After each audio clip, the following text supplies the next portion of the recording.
We begin, of course, with oil and gas, still very much making the headlines here in Nigeria. As you take a look at the front page of today's This Day newspaper, Nigeria's newspaper of record, and you can see there, right there below the logo there, it says how Mele Kyari rescued Nigeria, increased oil production by 60,000 barrels per day. You're seeing other headlines on the bond and also federal government talking about those jets that were seized in China.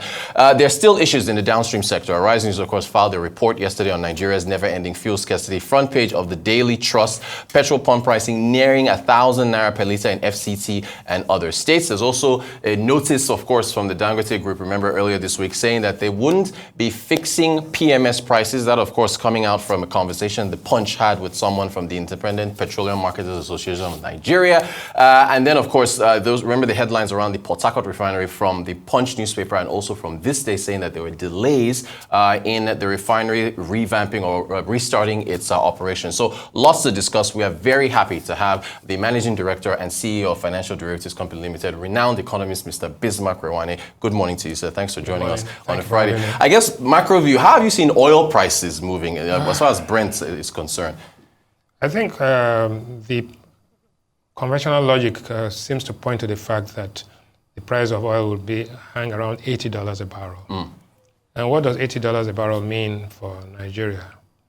Our break-even point for achieving fiscal neutrality is probably about $95 to $100 a barrel. Wow. So at $80 a barrel, we still have some room to make up for. Now, what does it mean at $80 a barrel, based on the template of the PPMC? I think that the price of PMS should be at about 1,250 naira per litre. At that price, landed diesel will be at about 1,100 or about 1,050 naira. So if the price of PMS at the pump is 610 naira and the marginal cost of a landed litre of petrol is actually 1,200, it means that there is at least a 600 naira more or less subsidy going on. And who's going to pay for it? Right. So I think that has to be clear.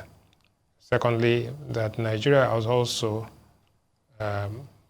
committed some of its oil production to meeting counter trade and some borrowing obligations. In other words, if you have an Afrexim bank deal, which you are committed about 30 or 50,000 barrels a day, those barrels do not earn you any money. Also, so there are many transactions with the Chinese and others. So what is free and available for Nigeria to generate cash flow is much lower than what is being published.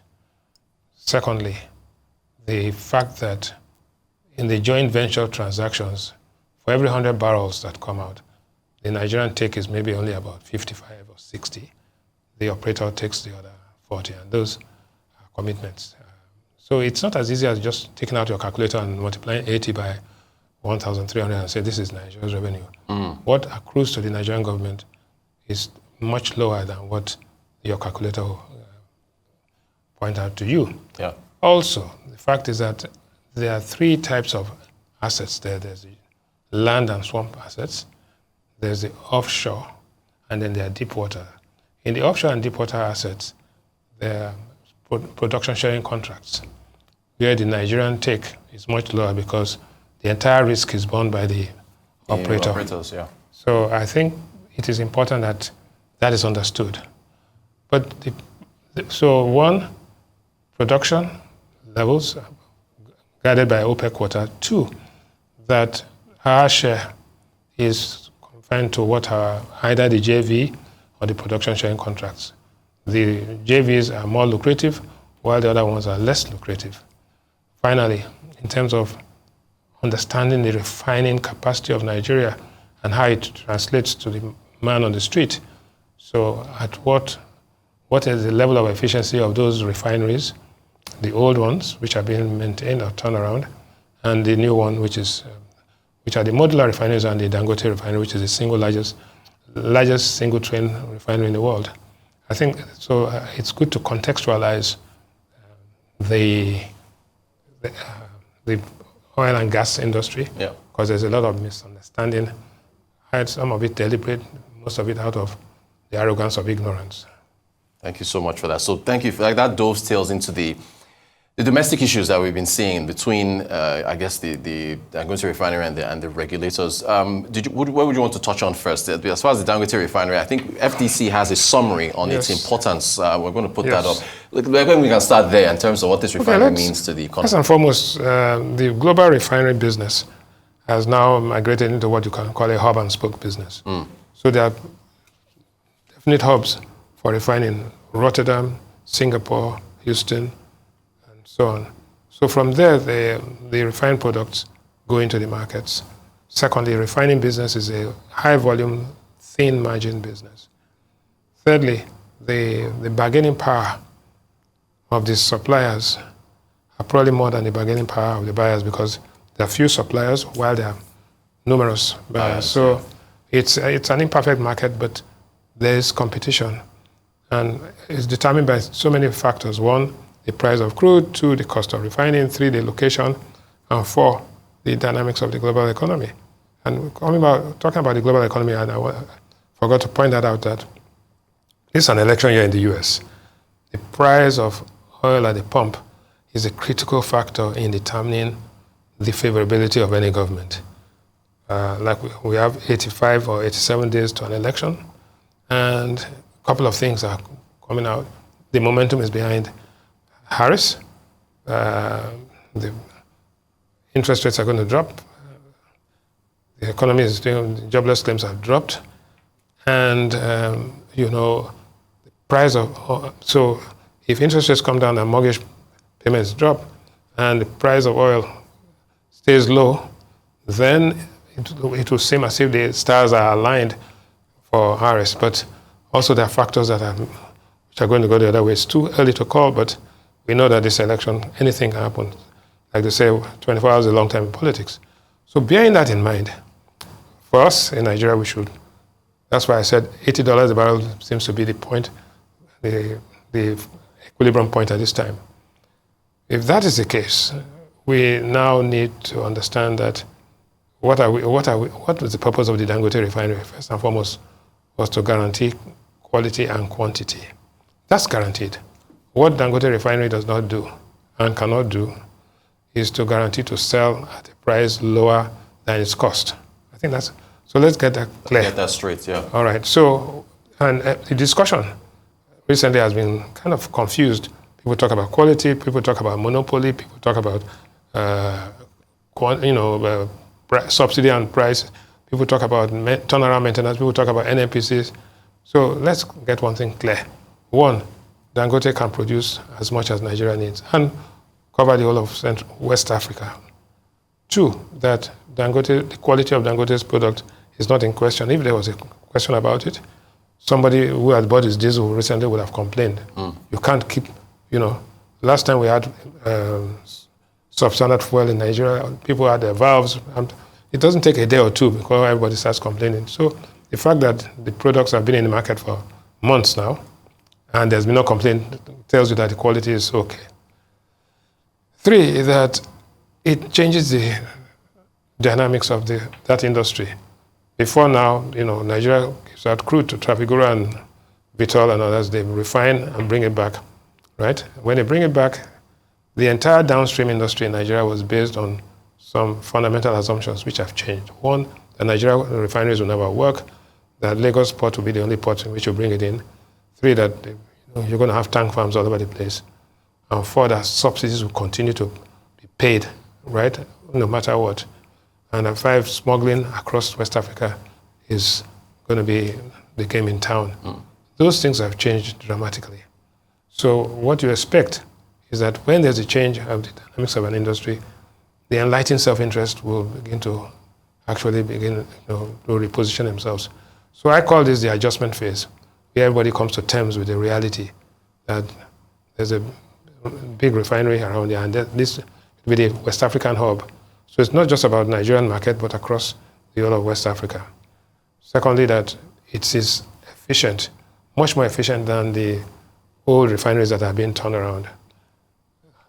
Thirdly, that the big investment that has to come now is not just the refining capacity, but the infrastructure of getting crude to the refinery and from the refinery to other markets, the distribution channels. Now, who is going to invest this money, right? Dangote cannot invest in that infrastructure. That is the government and the markets that will invest in that. But if you fast forward and think about it, when all of these things are put in place, it becomes a major distribution network, and to the benefit of Nigerians and Dangote for that matter. What is true is that over $20 billion has been invested. What is also true is that there was an option given to NNPC to buy. An option to buy is not a contract to buy. Okay. So there's an option to buy at what price? If the parameters change, it is possible. The features of an option is that you walk away from the option.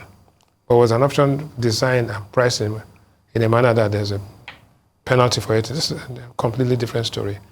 So I just wanted to, in a few minutes, set the record straight. Now, what are the benefits of a functioning mega refinery to Nigeria?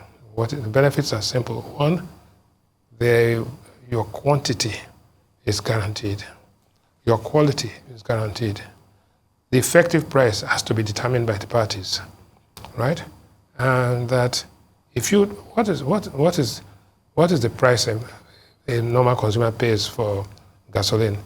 It pays the nominal price, but also pays the opportunity cost of queuing up, of not knowing when petrol is going to be available. So what it does is that if the average tank of a car is, say, 100 liters, ordinarily people just buy about 25 or 30 liters a night. But because of the fear of lack of availability, everybody goes and tops up 100 liters. When you have a full tank of 100 liters, what it means is that 100 times 600, so you are having 60,000 naira worth of petrol, which you're not being driving. You drive around with that, and the next time you go, if the average tank was only 25 liters, so you have 25,000, so you have 60,000 minus 25,000, so there's about 35,000 naira of money sitting down. In today's interest rate environment, multiplied by the number of cars, I want you to imagine what the downtime cost for Nigerians are, apart from the fact that they do not know when the next queue is going to happen. Yeah. So once that certainty is determined, which is what the refinery does, which is what the Dangote Refinery and other refineries, when they're functioning, does, is that people can go about their business and do that. Second, no more fuel scarcity. No more fuel scarcity. And then the fuel scarcity is priced into commodities because both diesel and petrol are used to fuel vehicles that move commodities from the producing point to the markets, and then from manufacturing point to the markets. That is what is happening. And to quantify that, it's quite enormous, but that saves Nigeria, right? And I think also when you take the refinery, which is a fractional distillation column and has different products that come out at different temperatures. So let us take dual-purpose kerosene, which is aviation fuel, and kerosene for cooking. Let us take diesel. Let us take AGO, and let us take so many other, propane, butane, and all of that. When you look at it, what you have to do, you can only marvel at the fact that somebody could take that risk. I personally will not come. First of all, I don't have it. Secondly, it's quite, when you look at the Nigerian economy, which is about almost $390 or $400 billion, this investment alone, right, is almost 20 or 30% of total capital formation in Nigeria. That's huge. And that's huge. Yeah. And sitting in one group, and that's not all that they invest in. What it does mean is that very, very soon, I believe that the Dangote group will float the refinery on the exchange. Yeah. Therefore, you would have hundreds of thousands, if not millions of shareholders who own it. And at that point in time, even though the name is Dangote Refinery, right, it will be more or less Nigeria Inc.